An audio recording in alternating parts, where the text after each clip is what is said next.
Hello. I hope you're having a really good day. Today we're going to take a look at my team selection for Gameweek 23 and we're going to see who are the players that I'm targeting for transfers and what I'm going to do with my free transfer. Before that, we need to follow up after the 3 games that happened on Wednesday. As you can see, I did not do very well. Like, I have 3 points from 4 of the main players. Palmer got a 2 and Foden got an assist, but it wasn't as good. So City won 3-1 to Burnley. It was a pretty comfortable game, and as you can see, Julian Alvarez scored 2 goals. After I transferred him out, I feel so pissed. Like, I was thinking that Haaland can replicate what KDB did, and he can come around the 75th minute like he did, and he can score 2 goals or at least one, and everything will be alright. Nothing of such happened, and Alvarez got destroyed.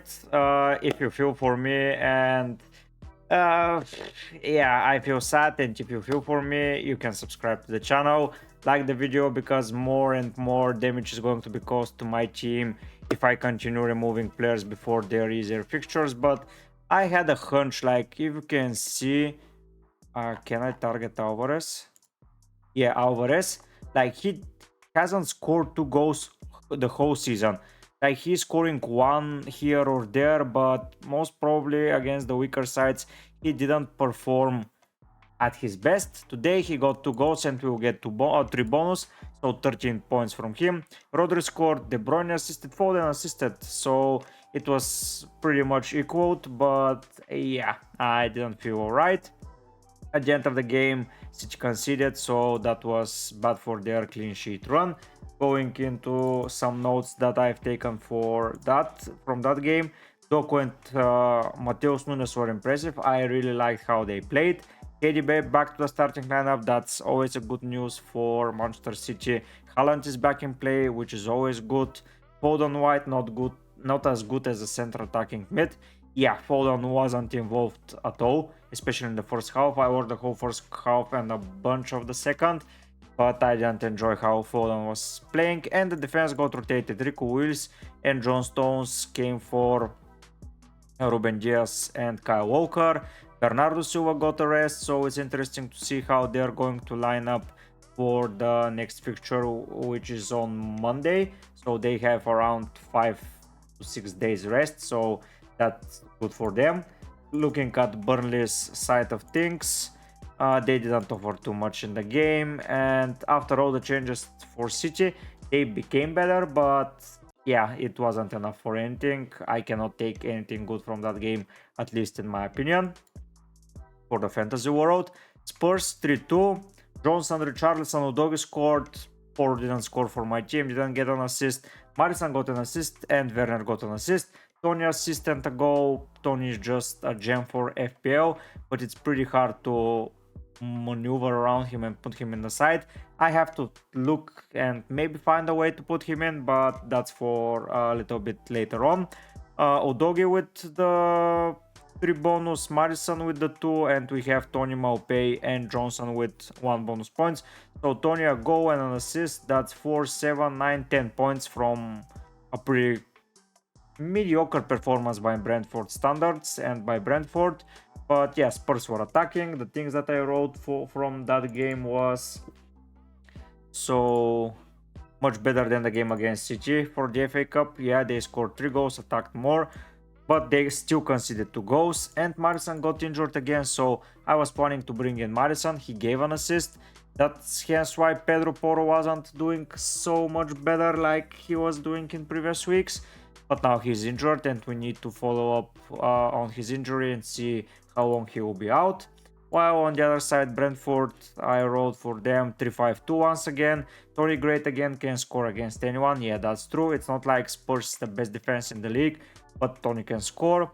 Not great in game, but gave Spurs a challenge. Yeah, even though they didn't have enough chances or exactly like that, they still got a pretty good display and 2 goals. So that was good on their side. And now we are reaching the Liverpool-Chelsea game. Diogo Jota, Luis Diaz, Szoboszlai, and Bradley scored the goals, and Kukun scored for Chelsea. Liverpool were far the better side. There were some controversial decisions. Maybe some of the decisions could have gone to Chelsea side, and they most probably not deserved, but a penalty was almost given at 0-0. The thing that happened more is Bradley got 2 assists, Darwin an assist, and Luis Diaz. Darwin missed a penalty and he hit the woodwork 4 times. That's absurd. Chelsea were far the worst side. I mean, they were pretty bad. I didn't like how they played. I didn't like anything. Petrovic had 9 saves and conceded 4 goals, and he got 4 times the woodwork saving him. So that's 8 more shots basically that were on target, and he is the top performing player from Chelsea, and that speaks a lot. From Liverpool's perspective, Bradley, Luis Diaz, and Szoboszlai are with the bonus. Bradley was really good. Let's see what I wrote for both of those sides in my notes. So for Chelsea, why I have this for Liverpool, I don't know. I made a mistake here. I did it the other way around. Yes. Okay. So I'm placing this here, and I'm removing this and going to put it here.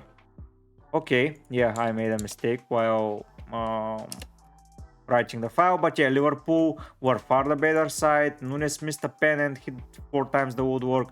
Bradley was amazing, and they got their almost full squad without Salah and Tendo, so that's a good thing for them. And I believe against Arsenal we are going to see a pretty interesting game. Looking at the Chelsea's performance, as I said, they were shocking. I didn't enjoy how they played at all. They had 0 chances. They got better after the break, and Nkunku for me was the better player from the side, but not as good as to amaze me or something like that. So that wraps up the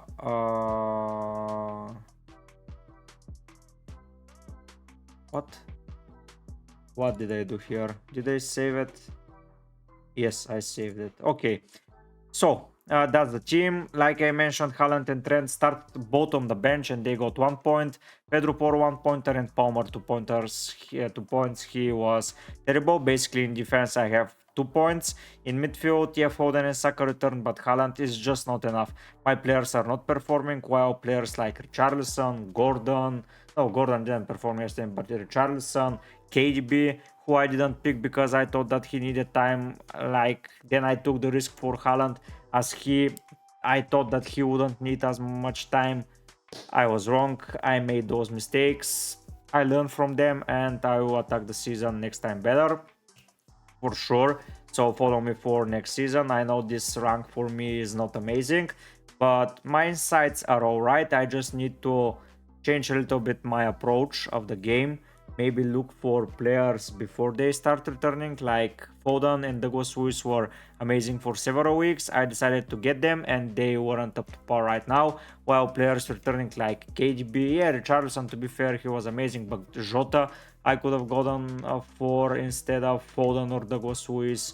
It would have been much better if I had the ability to make that decision, but I didn't, and that was pretty poor from my side basically, and I'm not happy with myself. But I need to capitalize more on some interesting things, not to look at players for the long term, blah blah at this point of the season, so close to my second wild card and for my free hit and the double ups coming up. I should have gotten for a much more attacking approach and just went full on instead of picking a player that can return the long term like Gw23. I should have done that at the start of the season, not right now. I mean, that was a mistake on my side. Foden, I knew KDB was close, and even with that I got him after such a great run of fixtures, and then when KDB got back I just got hurt by it. Players like Trent, when they were starting to perform, Stupian when he returned, it was good because I knew they were good players and they were going to get the points.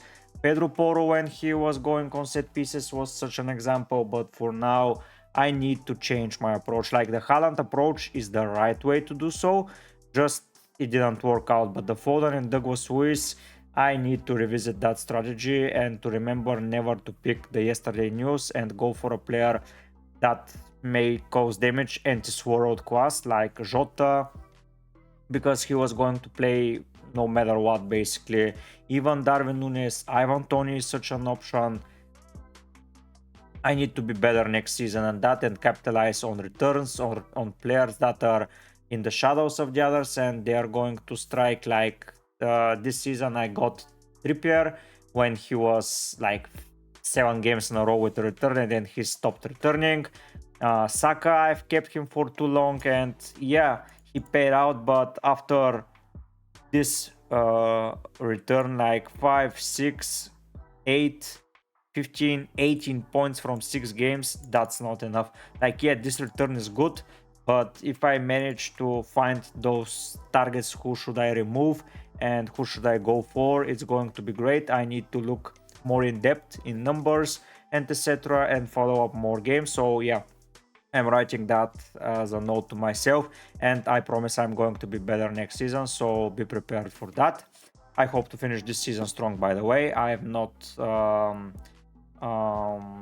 left the season, so I'll be playing for everything that's up for now. Picking my team for Gameweek 23, that's what you are here for. I'm picking Leno against Burnley, of course, Pedro Porro against Everton, Arnold against Arsenal, and Stupinian against Palace. I believe Arnold will be back into the side.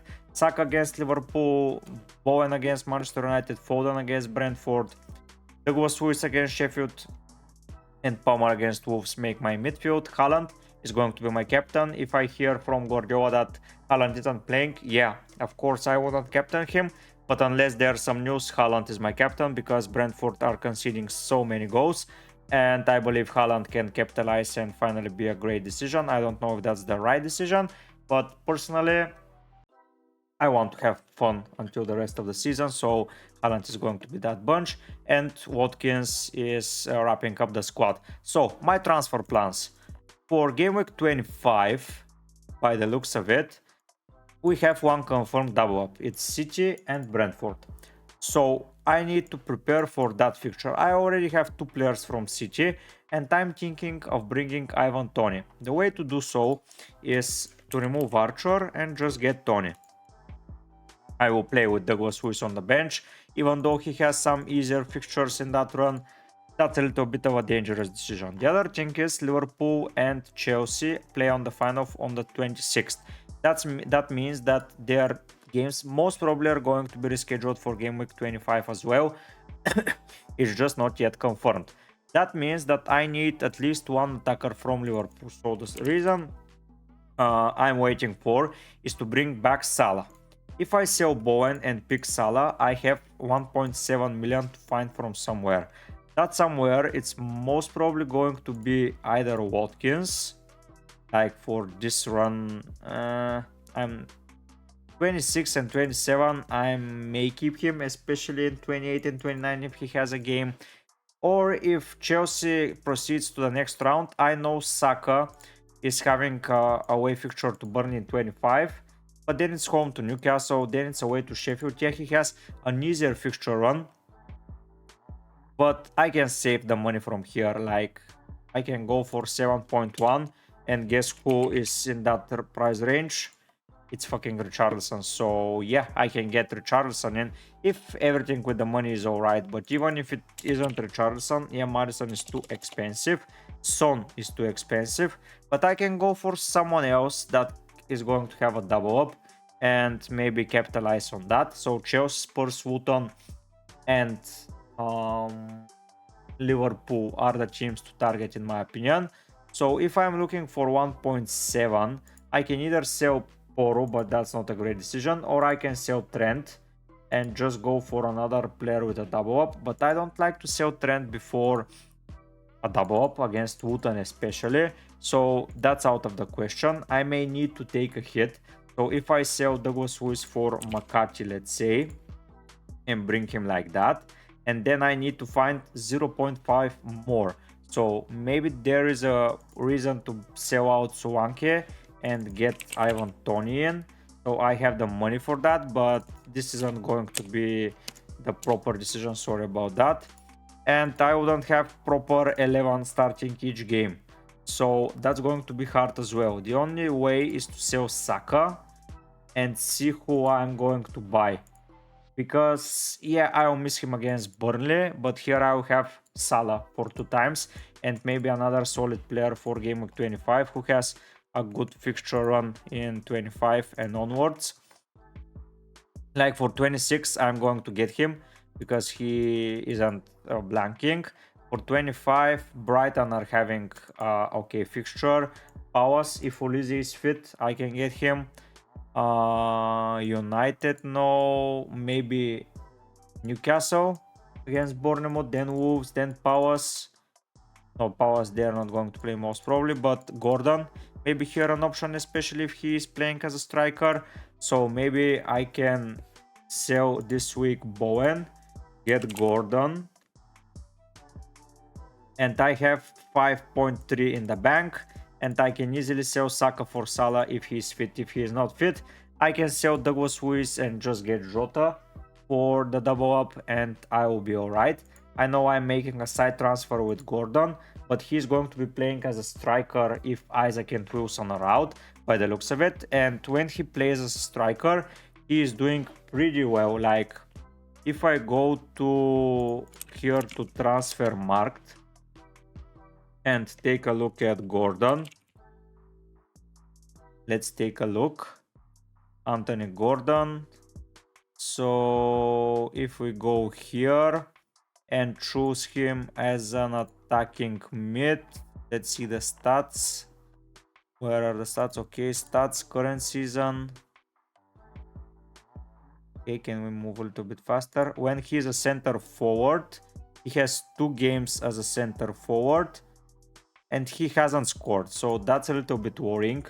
But maybe out of position striker, maybe on penalties, maybe Trippier's on pens, I don't know. But with that fixture run, Luton at home, Forest away and Bournemouth at home, I need to capitalize on that. And maybe I'm going to bring in Gordon and then be prepared for Douglas Luiz to be sold in Gameweek 25. I know it's a little bit of a close turnaround for Luiz, but personally I don't care. The other way to do it is like selling Archer and bringing Tony for 24 and 25. That's an option if Salah is not going to be fit, so we can have another double up. So my goal is to get another double week player playing 25, because Spurs, Liverpool, they are tending to do great. Like here after the double up, it's Arsenal, Wolves, okay, Bournemouth, okay, I'm looking at the wrong player, sorry. So after that is West Ham, Chelsea, Arsenal, Burnley. Yeah, it's not looking too Gucci for Tony, but this is Tony and he can score against anyone.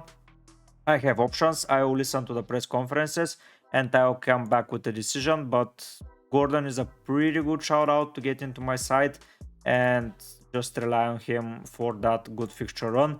And that's a player that's doing alright. This is the first time that Newcastle are winning and he doesn't get a return, but he got returns against the better sides. Here I don't see him doing a lot of damage, but maybe he will. Like he scored the first time around against so he's playing Forest Bournemouth, so against Forest he didn't do anything, against Bournemouth he didn't do anything, and against Luton again he didn't do anything. So maybe this isn't the right time to get him, or maybe it is, I'm not sure, but he is looking way more threatening that I like to admit. And Bowen just looks, let's see how he plays tomorrow and we are going to decide. But yeah, those are the things that I'm wobbling about. So maybe Gordon, I will need the money for Salah. If Salah is not fit, I will get Son when he returns from Asian Cup, or if I don't get Son, I will get someone else. But basically I will be prepared with a pretty good lineup for the double up when they have it. If it's either in 24 or 25, I will be prepared. So stay tuned for more updates for my squad because I want to get the best possible squad out there and have fun with the game. Maybe if they don't blank at some point and their games are rescheduled at another time around, I will try to reschedule it. But yeah, for now the teams look like this. The only thing that I'm considering is selling Bowen for someone or Archer for Tony. But for now I'm going to remain calm and quiet and see if I'm going to attack the fixture or I'm going to just remain on my toes and be prepared for anything that comes our way. Maybe the second one is more likely because between 23 and 24 there are some games, there are some injury worries, so I may need to be prepared. And yeah, that's going to be it. If you enjoy my content and want to support me, don't forget to subscribe to the channel, share it with your friends, write down a comment if you believe that bringing Haaland was a mistake without seeing the Alvarez 2 goals. Like, did I make a mistake there? Do I make a mistake of bringing players that performed well in the past while I'm not looking at the future, where I should improve? Please give me feedback about that. I want to hear your opinion about it. Like the video, and I hope to see you very soon with another video. But for now guys, I'll be heading out. Bye.